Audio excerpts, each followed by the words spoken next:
Hello everyone, this is our first ever Pokémon Auto Chess video that is the beginning of a collective challenge to win with every synergy that is in the game, from normal to gourmet, and depending on who won with each synergy, we'll be doing the post-commentary, explaining our thought processes with in-depth analysis. In this game, I managed to end up with quite an insane fairy team that was teased in the intro clip. I'll just skip past the first 3 PvE rounds as nothing really happens in those rounds. But so far, I'm pretty satisfied with the item components that I have. For almost all of my early games, I really like going for an open port playstyle, so I'll be selling all my units, which puts me at 22 gold. The thing about open porting is that basically you are trading your HP to gain advantages. By selling your board, including even your ad picks, you'll be able to hit 50 gold as early as stage 7 and start rolling in the interest, which will then give you a lead in economy. Another thing would be better team planning, by deciding what synergy that you can build based on the item components you have. If you have multiple mystical waters, you could lean towards psychic or water synergy. Multiple charcoals, you can consider steel, ground or fire. Or twisted spoons, you could go for water, fairy or ice. With black glasses, you can opt for dark or artificial. And lastly, magnets are the most versatile, but electric or field are great options.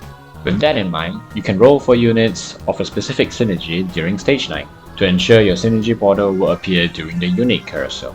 Looking at my item components, I have a variety of items to go for, but I decided to roll for fairy units, and I got a Tinkating too at level 5, which is pretty good.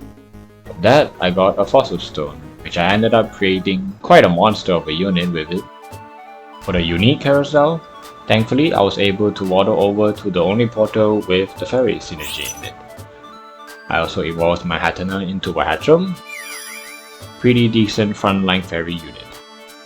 Here I was given the option to pick Kecleon, but after seeing that I only had one magnet, I wouldn't be able to maximize its damage. Then a vision dawned upon me.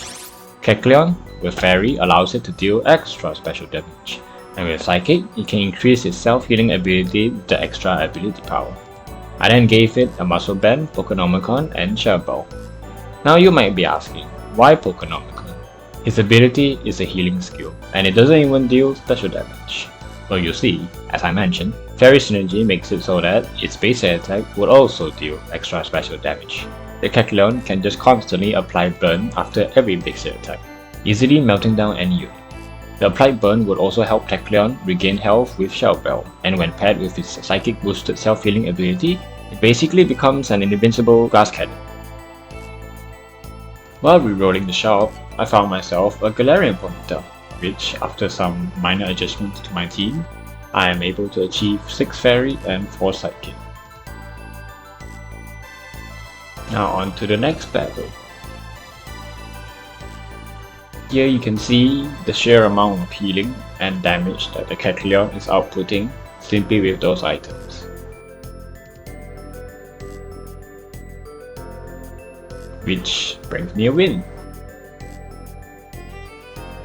In this next item carousel, I hesitated on what item component that I wanted that would be good on the Galarian Ponyta, but I eventually decided to go for the magnet to make a muscle band.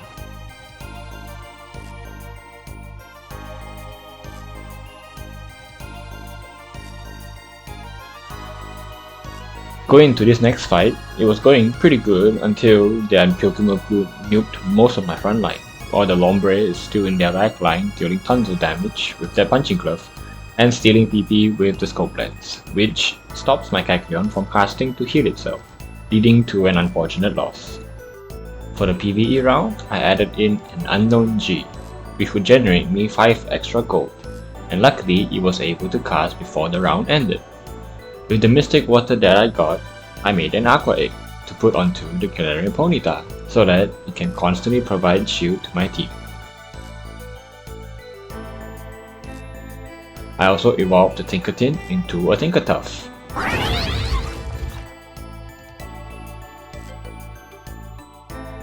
And after more rolling, I also got a Kadabra for a decent backline, which puts me at 6 Fairy and 6 Psychic. Sadly, he did not make it into the final team. This next fight, I was fighting against a dragon team, which only had 5 units, probably because he hyper rode for the Charizard, so it was a pretty easy win.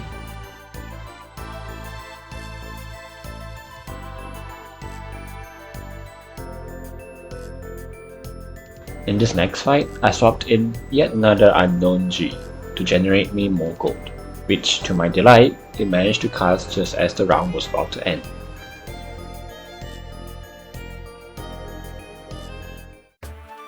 For this carousel, realizing that there is a ghost team, I took a miracle seed, hoping that I would get a black glasses to make a cleanse tag to provide room protect for my front lines.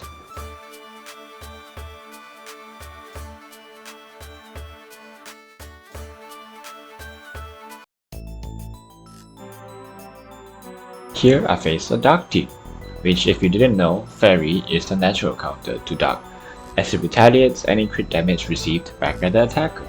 And eventually the dark unit starts eliminating themselves, which brings me an easy win. Now against this fire human team.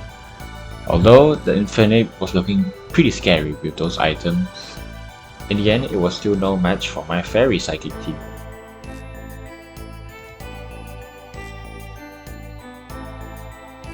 Before the Lugia and Ho-Oh PvE round, I decided to roll the shop and came across a Happiny, which was the only Fairy Ultra unit in the game, which I immediately swapped out one of the other units.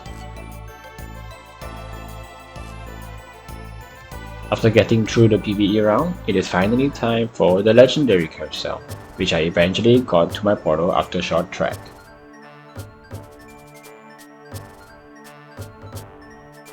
My choice here would obviously be Cresselia, with Fairy, Psychic and Light synergy. I then made my last 2 items, which were the Cleanse Tag and a Dawnstone for my Happiny. And with that, I have now achieved 8 Fairy, 7 Psychic and 2 Light. In the next fight, this ground team was honestly looking pretty scary, with great items and scaling capabilities, and really was a close fight. But in the end, my Kecleon still came out victorious over the Groudon, further extending my win streak. In the next round, I managed to evolve my routes into a Kecleon. And after a bit more rolling, I found my second Happiny, just one away from a Chansey. On to the next fight.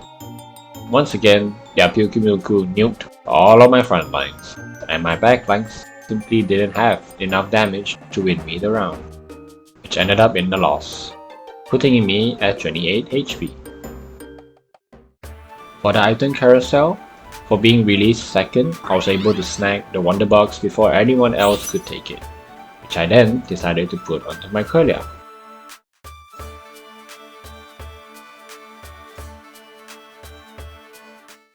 The rounds slowly go by without any major changes to my team, but I was still dominating fight after fight with my Kecleon and double shield providing Pokémon.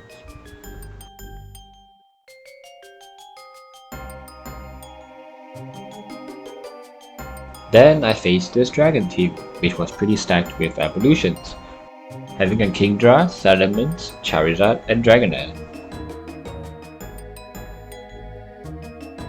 Eventually, my entire team got beat down, and another loss that puts me at 13 HP.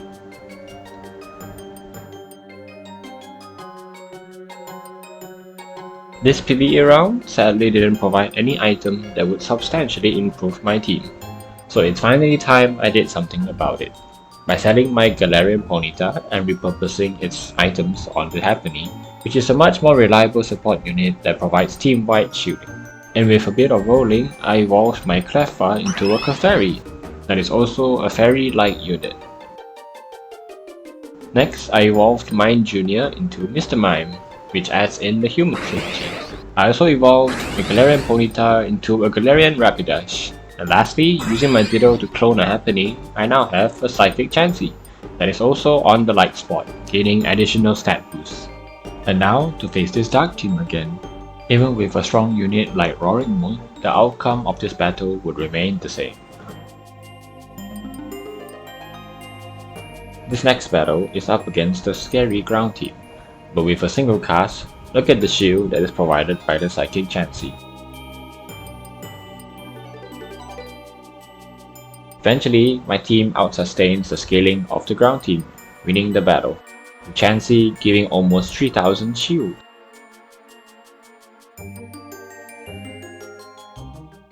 Now for this artificial carousel round, I noticed I could pick up a light ball, which would add another light synergy. So I gave it to Kecleon for the extra AP. And with a bit of rolling, I found a Shinx, which will finally give me 8 Fairy, 7 Psychic, and 5 Light. Now for the final showdown against the ground monster team. With that scary Rhydon, it executed my Kecleon almost immediately and went on a rampage, executing even more units. But after a long fought battle, my team eventually outlasts the enemy, with Chansey generating over 5000 shield and blocking almost 13,000 damage, bringing me the victory. That'll be all for this video. Thank you for watching and subscribe for more Pokémon Auto Chess videos.